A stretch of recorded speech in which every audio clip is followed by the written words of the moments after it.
everyone, and welcome to BrickCats. Today I am featuring this mini-scale Hammerhead Corvette designed by 2BricksOfficial. As always, I greatly appreciate it if you subscribe or give the video a like. Your support means more great MOC reviews in the future. While the Hammerhead is apparently a centuries-old ship design, this particular ship, the Lightmaker, callsign Corvette 5, sailed into immortality by ramming the disabled Star Destroyer Persecutor, pushing it into the Star Destroyer Intimidator, and ultimately destroying Scarif's planetary shield gate. In my reviews, I offer my opinions on aesthetics and model features, parts issues you might want to look out for, the build experience, the model's integrity, and I offer my conclusion on the model. If you're watching this, I assume you have bought the instructions or are interested in buying them, and I assume a basic level of familiarity with Bricklink's ordering system. Lastly, my disclaimer on this and all my MOC reviews is that I only use genuine LEGO bricks, and I always purchase the instructions for myself for my own personal enjoyment in the hopes that my advice will make your experience more enjoyable and or less expensive.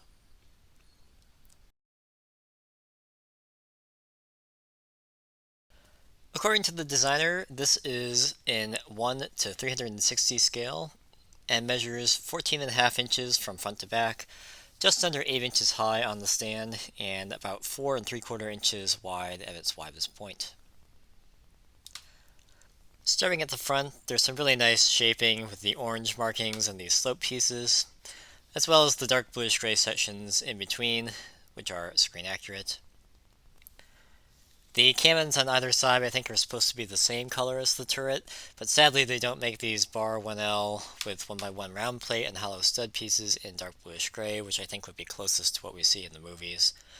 So black on light bluish gray is fine. The black makes them stand out a little bit more, and if you use these pieces in light bluish gray, it all tends to blend together a little too well. And also, I really wish that they made these 1x4 curved double pieces in a transparent color. Black is fine, but trans light blue or trans blue would look really good here to give the bridge a little bit more depth than it has right now. Moving to the rear, we have the 6 escape pods on this angled section, and a nicely built out hull which connects them to the main frame of the ship with snot bricks. I wish these fins were a little tighter against this large middle section here, and I feel like this is probably possible with some additional pieces, but as they are, they're good enough for me. And the fins on Corvettes are consistently a problem, even for LEGO, who they kind of cheat and they put aircraft tail fin pieces here, which don't look that great. I don't know what these bulges are for. Maybe they're shield generators or something, but they're well done in general. The only thing I would have liked better here would be to use the 2x2 truncated cones and perhaps an extra 2x2 round plate to get some little more accurate shaping on the ends here. And I have a light bluish gray one. Unfortunately, I don't have white. You can see that just gives it a little more shape, and it'd be a little closer to what you see in the movie. The trade-off there is that you have fewer options for detailing on the top and bottom. And another thing that could be added here, if you wanted to, albeit at additional cost, would be a stickered or printed tile for some greebling here. I think these are usually docking ports or something like that. Taking the model off its stand and flipping it over once again. There's not many options for polishing the underside at this scale, but 2Bricks has included some tasteful greebling and some simple color variations in a couple of spots here, so that's very nice. Lastly, we come to the engines, which of course are the main event when it comes to Corvettes. And the Lightmaker sports 4 massive engines, the fourth of which on the top here was added by the Alliance, as the standard Spherina class Corvettes only come with the bottom 3, like we saw in Star Wars Rebels. Overall, these look really good within the limitations of the scale. The engines are in the correct placement, with the lower one slightly offset towards the front of the ship. For lack of a better part, I think these 3x3x2 cones are fine. This is a common part that keeps the cost down, and even if they are a little too big to be strictly screen accurate. Again, in the name of reducing piece count and expense, these 2x2 plates in here I think don't do a great job of maintaining the outline. You can see it's just a little broken up there. Perhaps you could replace these with 8 2x2 wedge cut corners in orange to fill the gap, but of course that adds extra parts and extra cost. And my last minor quibble is that this lower engine isn't exactly centered on the axis of the housing here. You can see it's just slightly offset a little bit. And that's because this bracket in here dictates the positioning of that. So there's not really a good way to center this without creating other visual issues like another gap in between this cone and this assembly here. You saw this on the stand earlier, and the included stand is very simple and very effective. It just studs in like that. Whether intentional or not, I do like how the stand supports the hammerhead at the back. It kind of gives the model the appearance of speed with the vast majority of its length kind of in front of the support. So overall, I think this model looks really great for especially for the scale that it's built in. It has the right proportions, it's got great color detailing to give it the Rebel look, especially with like this medium orange section here, and the various light bluish gray and orange striping. And it's not over or under rebuild, and there's enough asymmetry in the build to keep both the build and just looking at it interesting. So very well done.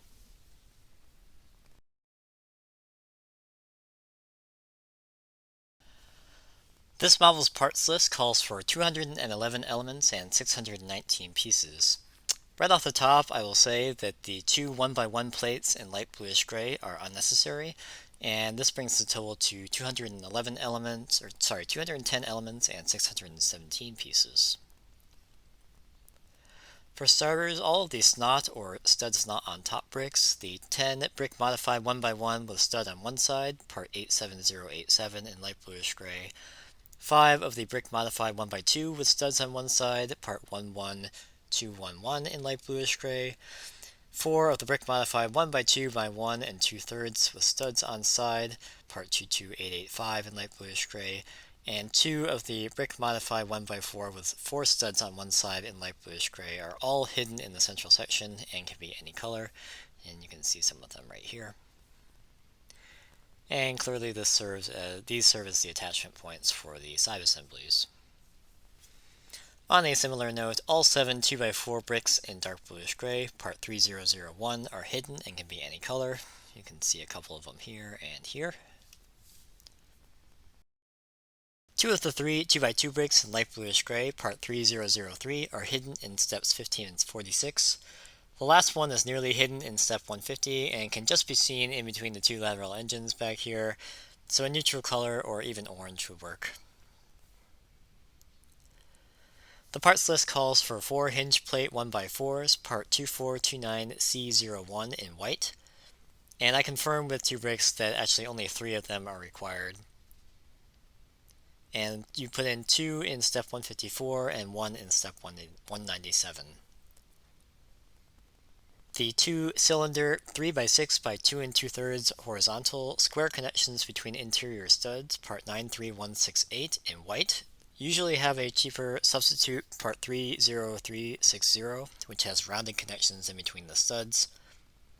You might have the older version if you had any of the early 2000s era X-Wings or perhaps the Freeco speeder set, but they're interchangeable for the purposes of this model, so it might be worth checking your spares or switching out the parts to see if it reduces your total. Both parts are pretty common. Both 2x4 bricks in light bluish gray, part 3001, in steps 44 and 46 are hidden and can be any color, as can the 2 2x3 bricks in light bluish gray, part 3002, in steps 2 and 46. Both 4x6 plates in black, part 3032, in steps 78 and 90 are very difficult to see. You might be able to just see one in this gap here.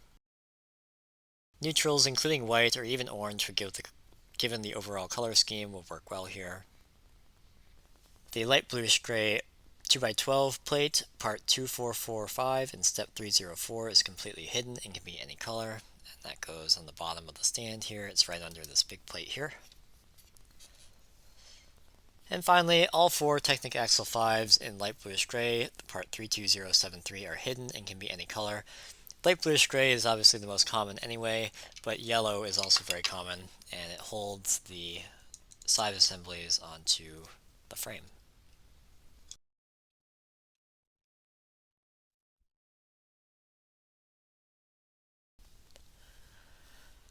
The instructions contain 307 steps, which includes the stand, and each piece to be added is highlighted with a red outline. You start with building the backbone of the ship, and then move to the side assemblies, to the engines, and finally finish with the bridge area. I didn't come across any problems with the viewing angle or not being able to tell where a piece went, and the build is pretty quick due to a small number of pieces. I think it took me a little over an hour. And the only error that I noticed in the instructions is in step 261 and 290. This is when you're building the bridge assembly, and both of these steps call for adding a 1x1 light bluish gray plate. The spot you're supposed to put it in is already occupied by the 1x3 plate in steps 248 and 277.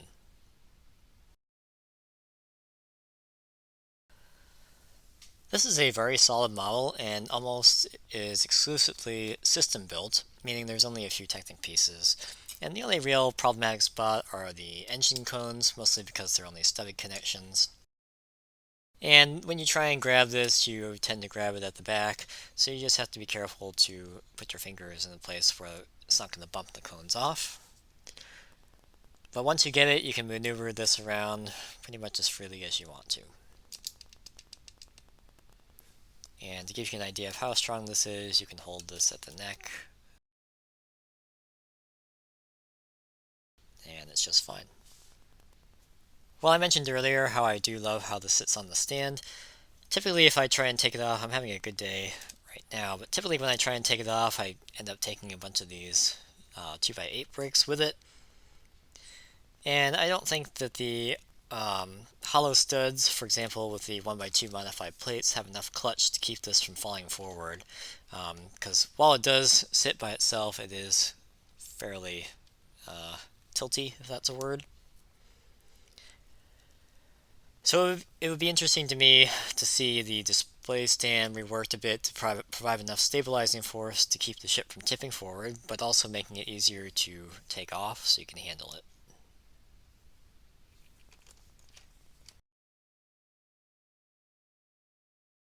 I'm honestly pretty surprised that LEGO didn't do a Hammerhead in the style of the Republic frigate for Rogue One, as the Rogue One sets didn't have a release larger than Krennic's Imperial Shuttle, set 75156, which tops out at 826 pieces.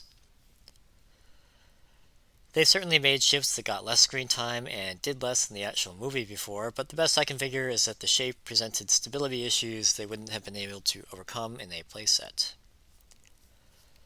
That said, 2Bricks has done a really nice job with this model, both for accuracy and economy of pieces. Bricklink's algorithm was returning 3 stores and just $51 US in November 2021 before shipping and tax, which is about $66 after shipping and tax.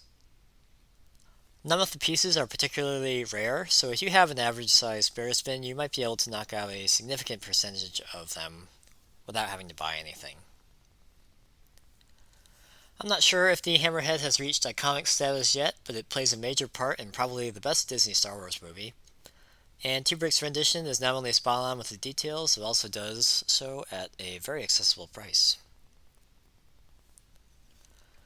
Instructions for 2BricksOfficial's Hammerhead Corvette are available from Rebrickable and cost $4 US, and there will be a link in the description. Thanks as always for taking the time to watch my review. If you built this model, you have something to share that I left out, or have a question about something I didn't cover, please leave them below in the comments. Also, please consider liking the video, subscribing to the channel, or following me on Instagram. I hope to see you back next time.